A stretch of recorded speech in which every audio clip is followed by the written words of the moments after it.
தண்டகாரண்ய காட்டில் ராமன் தங்கியிருந்த குடிலுக்கு அருகில் ராவணனும் மாரீசனும் வந்து சேர்ந்தார்கள்.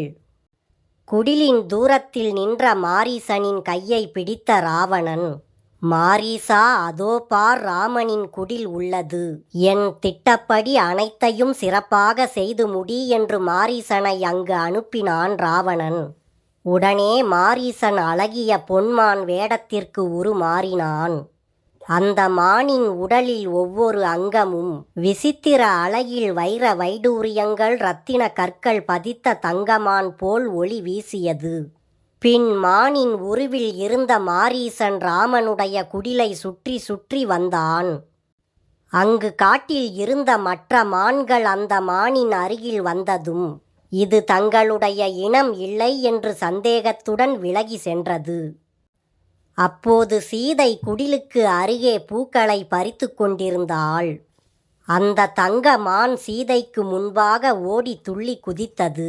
சீதை அந்த தங்க மானின் அழகை கண்கொட்டாமல் பார்த்து கொண்டிருந்தாள். அந்த காட்டில் இருந்த பூக்களுக்கு நடுவில் ஓடிய அந்த மான் காட்டிற்கே புது அழகு தந்தது. உடனே ராமரும் லட்சுமணனும் இந்த அழகை காண வேண்டும் என்று எண்ணிய சீதை, "இங்கே ஓடி வாருங்கள், இந்த அழகிய மானை பாருங்கள்" என்று கத்த ஆரம்பித்தாள். ராமரும் லட்சுமணனும் சீதையின் குரலை கேட்டு அங்கு விரைந்து வந்தார்கள். அங்கு வந்த ராமனும் லட்சுமணனும் பொன் மானை பார்த்து வியந்தார்கள். லட்சுமணன் அந்த மானின் நடவடிக்கைகளை பார்த்து சந்தேகமடைந்தான். மான் வடிவில் வந்திருப்பது ராட்சசன் மாரீசன் என்பதை லட்சுமணன் புரிந்து கொண்டான். உடனே லட்சுமணன் ராமரை பார்த்து, "இந்த அழகிய கற்கள் பதிக்கப்பட்ட பொன்மான் வடிவில் இருப்பது மாரீசன் என்ற ராட்சசன் ஆவான். இயற்கையில் இப்படி ஒரு மிருகம் கிடையாது. நம்மை ஏமாற்றி ஏதோ தந்திரம் செய்து நம்மை தாக்க இங்கே இவன் வந்திருக்கிறான் என்று எண்ணுகிறேன்" என்றான். லட்சுமணன் சொன்னதை கேட்டபோதும் அந்த மானின் அழகில் மயங்கிய சீதை, ராமரிடம், "இந்த மான் தங்க நிறத்தில் நவரத்தின கற்களும் ஜொலிக்க அழகாக இருக்கிறது. இந்த மானுடன் நான் விளையாட ஆசைப்படுகின்றேன்.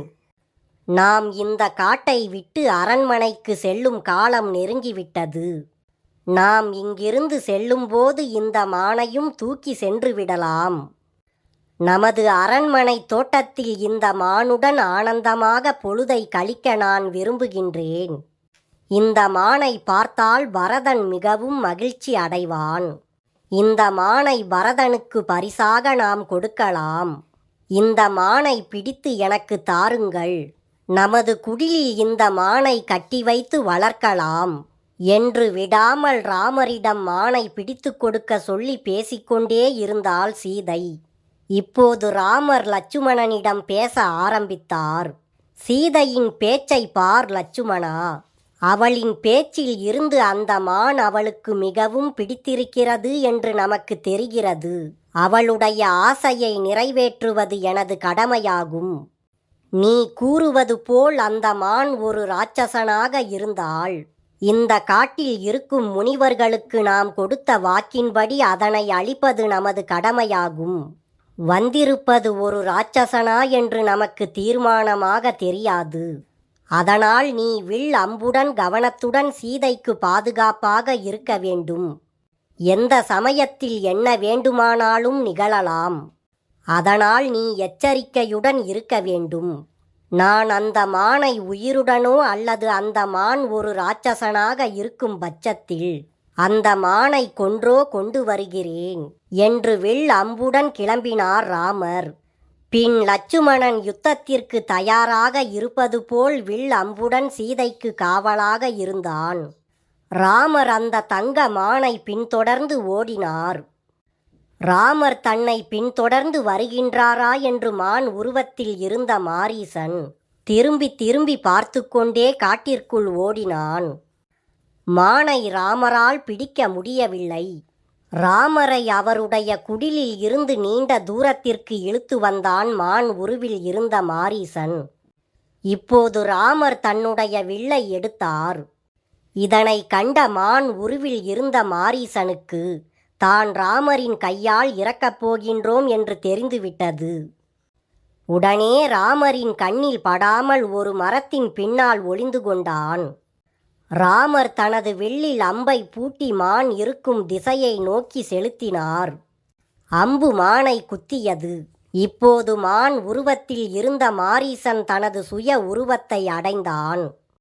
பின் மாரீசன் ராவணன் சொன்னபடி சீதை லட்சுமணா காப்பாற்று என்று ராமரின் குரலில் கத்தியபடியே கீழே விழுந்து இறந்தான். ராமர் விட்ட அம்பு மாரீசனை கொன்றுவிட்டது. மாரீசன் இறப்பதற்கு முன்பாக தன் குரலைப் போலவே எழுப்பிய சத்தத்தில் அதை கேட்டு சீதை பயந்து விடுவாளே என்று எண்ணிய ராமர், லட்சுமணன் சீதையின் அருகில் இருக்கின்றானே என்று தன்னை சமாதானம் செய்து கொண்டு அங்கிருந்து தன் குடிலை நோக்கி நடக்க ஆரம்பித்தார். அப்போது ராமரின் குரலை கேட்ட சீதை ராமருக்கு ஏதோ ஆபத்து நிகழ்ந்துவிட்டது, ராமருக்கு இப்போது உதவி தேவைப்படுகிறது என்று பதபதைத்தாள். உடனே சீதை லட்சுமணனிடம், உனது அண்ணனின் அபய குரல் கேட்கிறதே, உனக்கு கேட்கவில்லையா? நிற்காதே, போ, சீக்கிரம் ஓடி சென்று உன் அண்ணனுக்கு உதவி செய் என்று கதற ஆரம்பித்தாள். ராமர் லட்சுமணனிடம், சீதைக்கு துணையாக நீ இங்கேயே இருக்க வேண்டும். எச்சரிக்கையுடன் சீதையை பார்த்துக்கொள் என்ற அண்ணனின் ஆணையை ஏற்று லட்சுமணன் அசையாமல் அங்கேயே நின்றான். ஆனால் சீதை மீண்டும் லட்சுமணனை பார்த்து கத்த ஆரம்பித்தாள். ராட்சசனிடம் உன் அண்ணன் அகப்பட்டு அபய குரலில் கதறுகிறார். உடனே ஒரே பாய்ச்சலில் சென்று அவரை நீ காப்பாற்ற வேண்டாமா? இப்படி மரம் போல் அசையாமல் நிற்கின்றாயே, ஓடு என்று லட்சுமணனை விரட்டினாள். அப்போதும் லட்சுமணன் அசையாமல் அங்கேயே நின்றான். இப்போது சீதைக்கு லட்சுமணன் மேல் கோபம் அதிகரித்தது. சீதைக்கு ராமரின் மேல் உள்ள அன்பும் ஆபத்தில் இருக்கும் ராமருக்கு உதவி செய்ய செல்லாமல் அசையாமல் நின்ற லட்சுமணனின் மேல் உள்ள கோபமும், என்ன பேசுகின்றோம் என்று தெரியாமல் தன் சுய புத்தியை இழந்த சீதை கோபத்தில் கத்த ஆரம்பித்தாள். சுமத்ரையின் மகனே, நீ இப்போது ராமருக்கு எதிரியாகிவிட்டாய். லட்சுமணா, நீ இவ்வளவு நாளும் நல்லவன் போல் வேடமணிந்து எங்களுடன் இருந்திருக்கிறாய். நீ ராமரின் மரணத்திற்காகத்தான் இவ்வளவு நாள் காத்திருந்தாயா? அவர் இறந்தால் அதன் பிறகு நீ என்னை அடைந்து விடலாம் என்ற எண்ணத்தில் இருந்தாயா? துஷ்டனே, ராமர் அபய குரலில் கதறி அழைத்தும் போகாமல் இங்கேயே நிற்கின்றாயே. உன் அண்ணனிடம் நீ காட்டிய அன்பெல்லாம் வெறும் நடிப்பா? சூழ்ச்சிக்காரனே, நயவஞ்சகனே என்று திட்டிக்கொண்டே தன் இரு கைகளாலும் தன்னையே அடித்துக்கொண்டு கதறி அழுதாள் சீதை. இதையெல்லாம் கேட்ட லட்சுமணன் தன் கண்ணில் நீர் வழிய தனது காதுகளை மூடிக்கொண்டான். பின் லட்சுமணன் மெதுவாக சீதையிடம் பேச ஆரம்பித்தான். சிறு வயதில் இருந்து என் அண்ணனுடன் பல யுத்தங்களை நான் பார்த்திருக்கின்றேன். என் அண்ணனின் பலம் எனக்கு தெரியும். அவரை யாராலும் ஒன்றும் செய்துவிட முடியாது. காட்டில் நம்மை எதிர்த்த ஆயிரக்கணக்கான ராட்சசர்களை என் அண்ணன் தனி ஒருவராக நின்று யுத்தம் செய்து அனைவரையும் அழித்தார். அவரின் பராக்கிரமத்தை தாங்களும் பார்த்தீர்கள். தேவர்கள், கந்தர்வர்கள், அசுரர்கள், ராட்சசர்கள், அரசர்கள், மானுடர்கள், மிருகங்கள் என என் அண்ணனை எவர் எதிர்த்தாலும் அவர்களை அண்ணன் தனி ஒருவராக நின்று அனைவரையும் அழித்து விடுவார். அந்த வல்லமை அவருக்கு உண்டு. இது நிச்சயமான உண்மை. நீங்கள் பயப்படாதீர்கள். உங்கள் மனதை நீங்கள் சாந்தப்படுத்திக் கொள்ளுங்கள். அந்த மான் உருவில் வந்த ராட்சசனை அழித்துவிட்டு தாங்கள் விரும்பிய மான் உடலுடன் என் அண்ணன் சிறிது நேரத்தில் வந்து விடுவார். அதனை நீங்கள் பார்ப்பீர்கள் என்று உங்களுக்கு நான் உறுதி அளிக்கின்றேன். நீங்கள் உங்கள் புத்தியை நிலையாக வைத்துக் கொள்ளுங்கள் என்று சீதையிடம் லட்சுமணன் கூறினான்.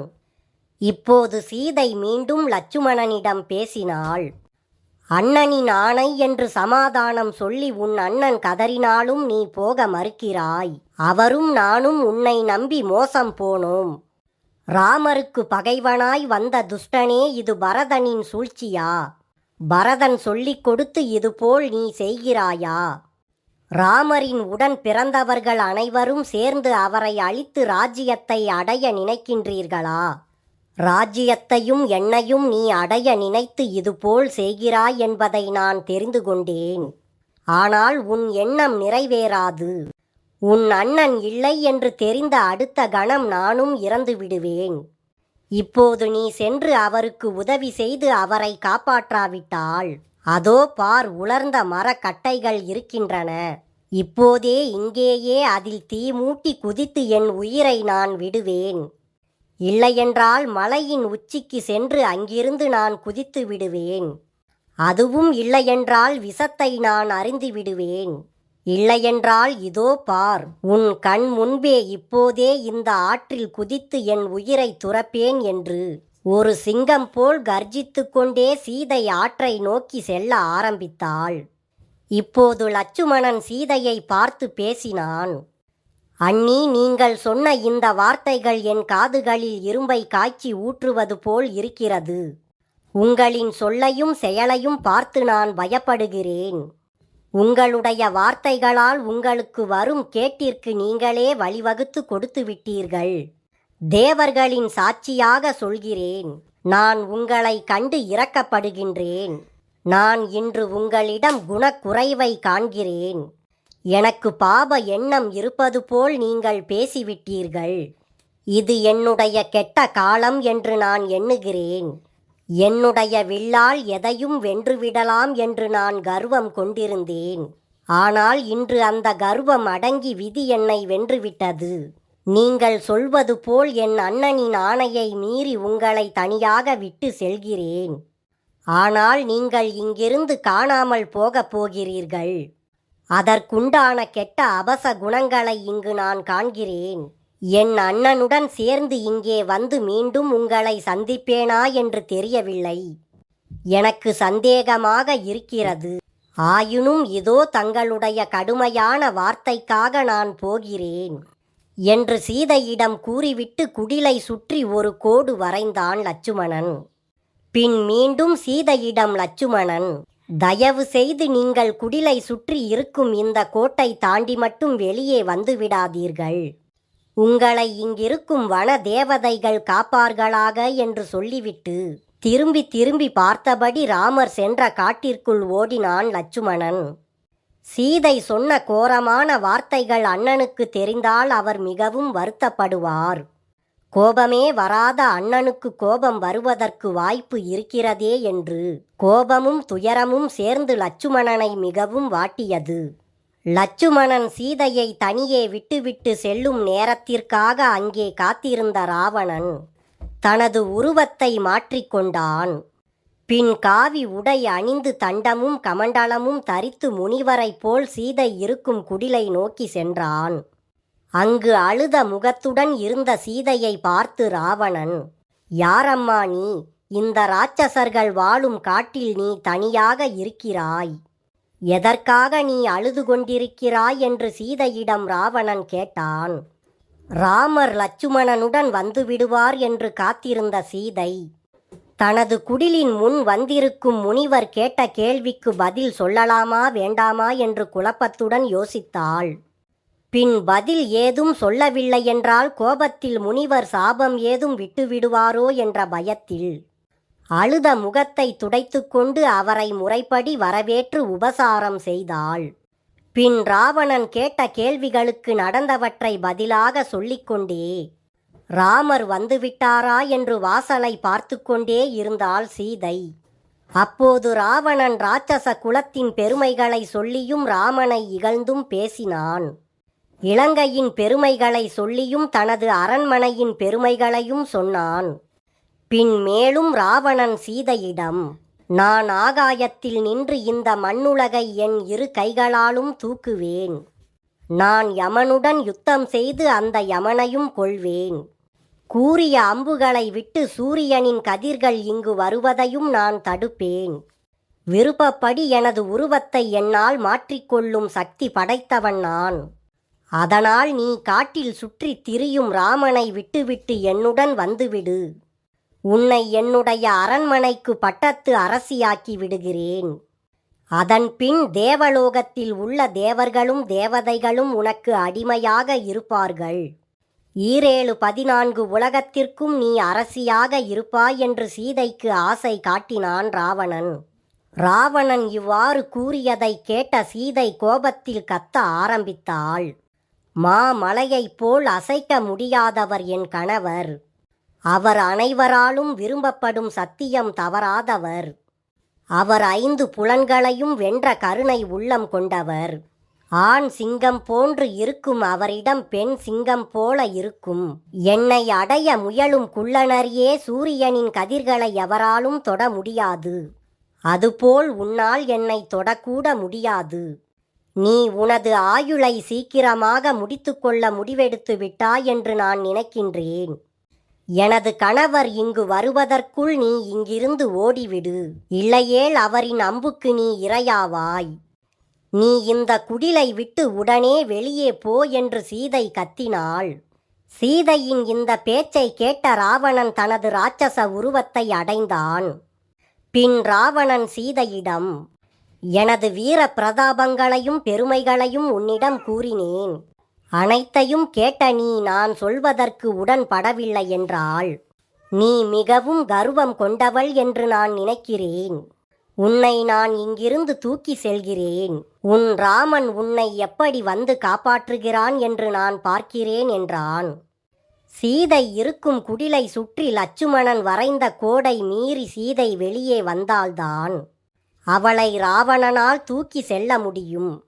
மேலும் விருப்பமில்லாத பெண்ணை தொட்டால் தன் தலை வெடித்துவிடும் என்ற சாபத்தால் சீதையை தொடாமல் தூக்க வேண்டும் என்பதால் சீதை இருந்த குடில் இருக்கும் பூமியை அப்படியே தன் மந்திர சக்தியால் தூக்கி தனது ரதத்தில் வைத்தான். பின் ரதத்தை செலுத்த கட்டளையிட்டான் ராவணன். இப்போது சீதை கதற ஆரம்பித்தாள். ராமா, எங்கு சென்றீர்கள்? என்னை காப்பாற்ற வாருங்கள். லட்சுமணா, அண்ணனின் தலை சிறந்த பக்தனே, உன்னை தகாத வார்த்தைகளில் திட்டி உன் பேச்சை கேட்காமல் உன்னை துரத்தினேன். மரங்களே செடிகளே, என்னை இந்த ராட்சசன் தூக்கி செல்வதை ராமர் வந்ததும் சொல்லுங்கள் என்று சத்தமாக கதறிக்கொண்டே இருந்தாள் சீதை.